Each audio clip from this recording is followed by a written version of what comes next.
toleransi di dalam Islam itu sebenarnya adalah tidak saling mengganggu. Lakum dinukum waliyadin. Ya udah, urusan agama Anda. Janganlah saya ditarik-tarik ikut merayakan agama Anda. Nah, itu toleransi, batas toleransi dalam Islam seperti begitu. Toleransi kemudian kita ikut di gereja yang satu ngaji, satu nyanyi-nyanyi, bukan toleransi itu. Itu adalah merusak akidah. Nah, toleransi itu bukan juga menghormati, Pak. Kalau kita menghormati, coba ayat-ayat Quran itu tidak menghormati agama Nasrani dan Yahudi, karena menyalahkan itu, iya kan? Tidak menghormati, saling memahami, ya, lakum dinukum waliyadin tadi itu, dan tidak saling mengganggu.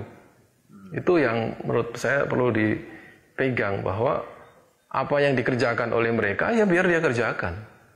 Ya, mereka mau ke gereja hari Ahad, itu nggak ada masalah. Mau merayakan Natal besar-besaran, nggak ada masalah, silakan. Tapi jangan kemudian kita diajak untuk Natalan. Ya, berarti kita ikut ibadah mereka kan. Diajak kita pergi ke pura, kemudian pakaian pura, berdoa di situ. Terus kita diajak-ajak berdoa dengan doanya semua agama. Ya, itu bukan toleransi. Ya. Dan agama lain tidak, saya rasa dan saya yakin, agama lain tidak memerlukan kita melakukan perbuatan-perbuatan itu untuk menunjukkan toleransi kita. Ya. Tidak memerlukan itu. Ini yang kita ini menurut saya berlebihan. Ya. Ingin menunjukkan bahwa Islam itu toleran. Kita melakukan perbuatan-perbuatan yang sebenarnya anti terhadap toleransi itu. Nah, ini perlu definisi juga toleransi. Menghormati dalam pengertian ini adalah menghormati keyakinan. Ya. Kalau menghormati penganut agama lain sebagai individu, sebagai anggota masyarakat, oke, fine ya. Yang maksud saya bukan menghormati itu, kita tidak harus menghormati keyakinan agama lain. Kita membiarkan, kan lakum dinukum. Ayatnya itu lakum dinukum, agamamu itu ya agamamu. Ya. Saya respect kepada agamamu kan tidak. Nggak boleh kan? Saya salut dengan keyakinan Anda kan nggak boleh. Itu namanya menghormati itu. Saya sangat salut Anda begitu taat Anda ke gereja dan Anda saya hargai. Padahal dalam Islam kan itu dilarang, nggak boleh. Kita sudah lepas saja, itu urusan Anda dengan agama Anda. Ya. Makanya kita tidak akan pernah merusak gereja. Ya. Tidak saling mengganggu. Kita tidak akan pernah merusak Natalan. Ya. Kita tidak akan pernah mengganggu orang yang sudah beragama dengan agama mereka masing-masing. Ya kan? Itu artinya tidak menghormati kan? Tidak menghormati. Lain. Nah, kalau kita harus menghormati mereka kan berarti itu sudah masalah teologis, Pak. Jadi menghormati secara teologis tidak betul, tetapi secara sosiologis kita boleh.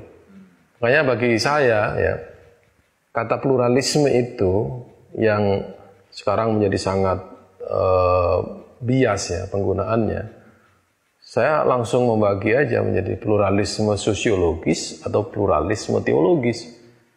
Nah, kalau pluralisme teologis itu berarti kan Anda masuk dalam ranah penyamaan agama-agama atau pembenaran agama-agama. Tapi kalau pluralisme sosiologis, ya, berarti itu adalah sebuah situasi di mana Anda hidup bersama dengan berbagai macam agama, ya.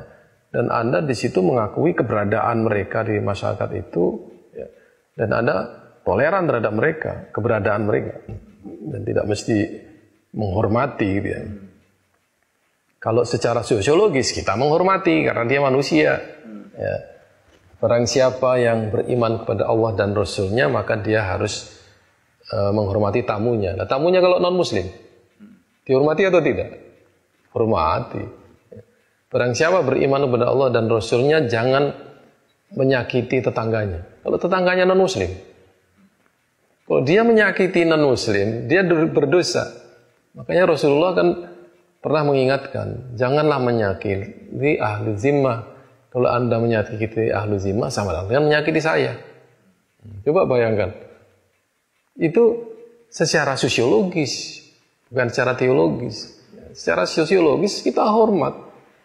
Tapi secara keimanannya, akidahnya kita tidak bisa menghormati itu karena ayat-ayat kita tidak menghormati. Nah, itu perlu kita sadari itu gitu ya.